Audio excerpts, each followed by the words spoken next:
It's Cooking with Life Lab again, and today magluluto tayo ng palitaw. Ayan. Masarap na palitaw. Tara guys, samahan niyo ako.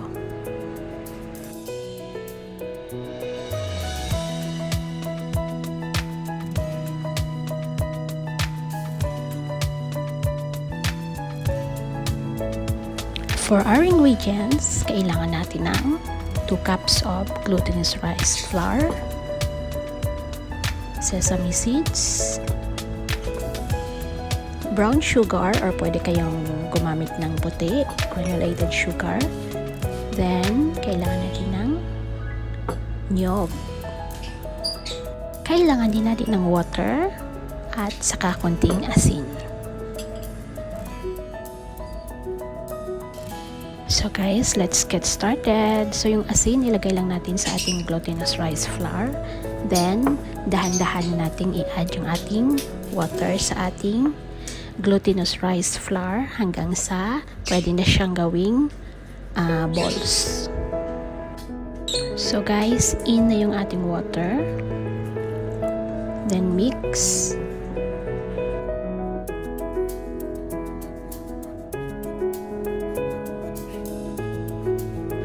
So guys, let's just keep adding yung water natin hanggang sa pwede natin siyang ma-form into a ball, yung ating rice flour.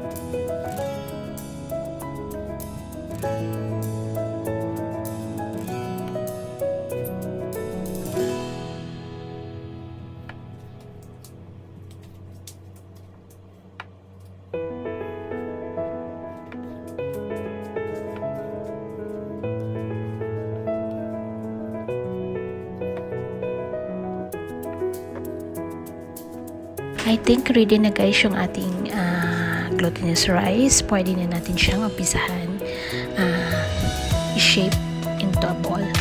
Then i-flatten lang natin siya guys. And guys, be sure na malinis ang ating kamay. Ayan, bago natin gawin ito. So, kung gusto nyo ng uniform na sizes, pwede kayong gumamit ng scoop ng ice cream para pare-pareho yung sizes. So, sa akin, dahil ako lang din naman nakakain ito, so, uneven yung aking mga sizes. Pero okay lang yan, guys. So, i-round lang natin siya, guys. Then, i-flatten hanggang sa maubos yung ating glutinous rice flour.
Ayan guys, done na natin i-flatten yung ating dough. Ayan. So, let's start roasting our sesame seeds. So guys, ilagay lang natin siya sa pan. Then, ayan na natin siya hanggang maging brown at syempre, lalabas na yung kanyang masarap na amoy. Guys, habang binabrown nyo siya guys, kung pwede lang, wag nyo siyang iwanan kasi madali lang itong mag-brown. So, baka masunog. So, and from time to time, i-mix nyo siya guys para maging even yung kanyang pagka-brown. Or, galawin nyo lang yung pan guys.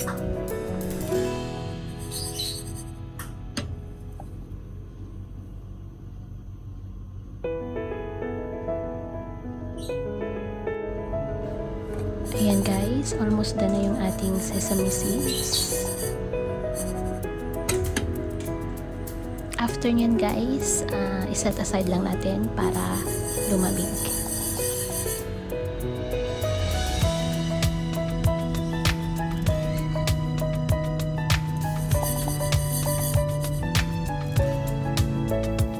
Then, let's start na rin cooking our palitaw guys, yung ating glutinous rice flour. So, mag-boil lang tayo ng water. Then, pag nag-boil na siya, drop lang natin ganyan.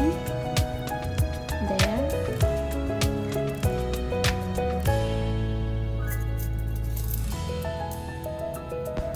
Ayan guys, so makikita niyo siya kung bakit. Yung pangalan niya ay palitaw kasi nga, pag-drop natin, hihintayin lang natin a few minutes, then lilitaw na yun sa taas yung ating glutinous rice flour. Ayan. So, hintay lang konti.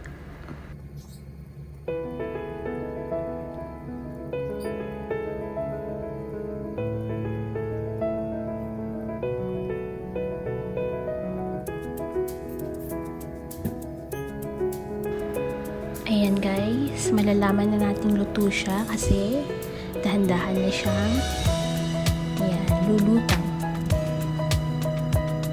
Ayan, as you can see guys, yung dalawa, ayan, tatlo na yung lumutang.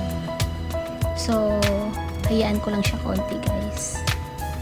Ayan, gusto ko yung lutong-luto siya.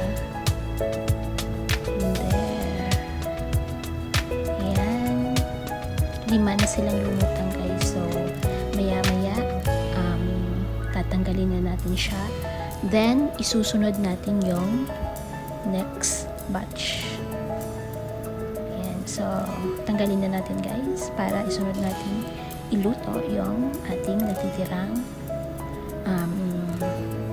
glutinous rice flour. Is madali lang talaga siyang lutuin at saka yung ingredients niya nasa nasa pantry nyo lang lagi.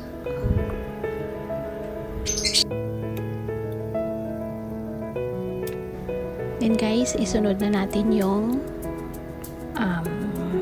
second batch ng ating glutinous rice flour.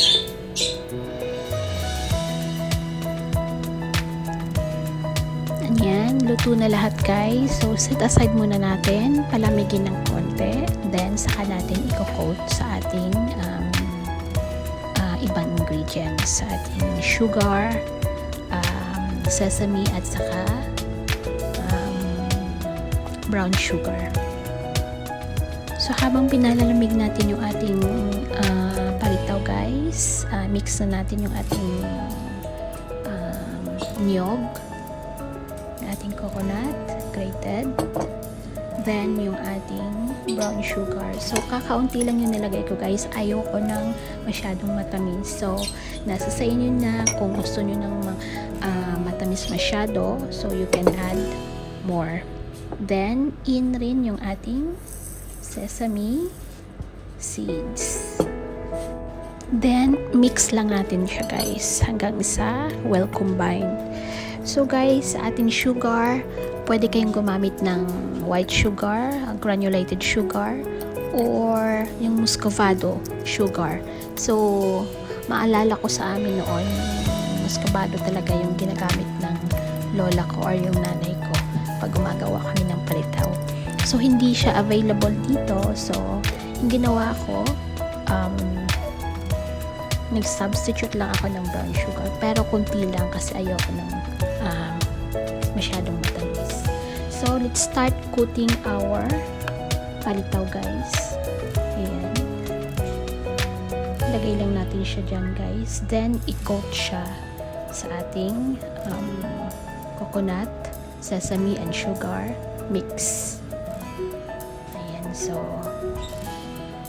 hanggang sa maubos siya, guys, coat lang natin siya.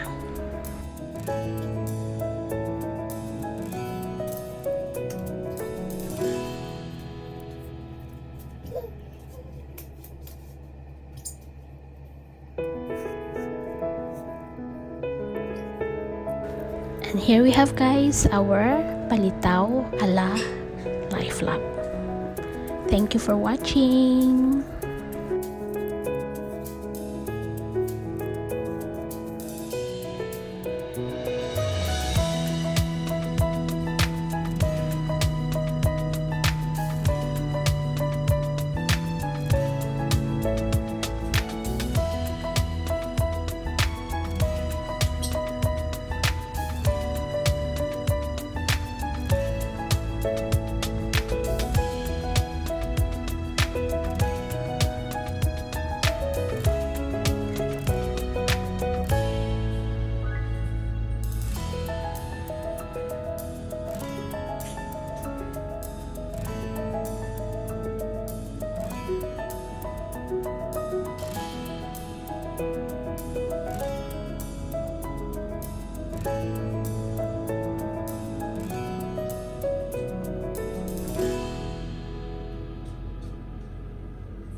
Come back, be with me. I just want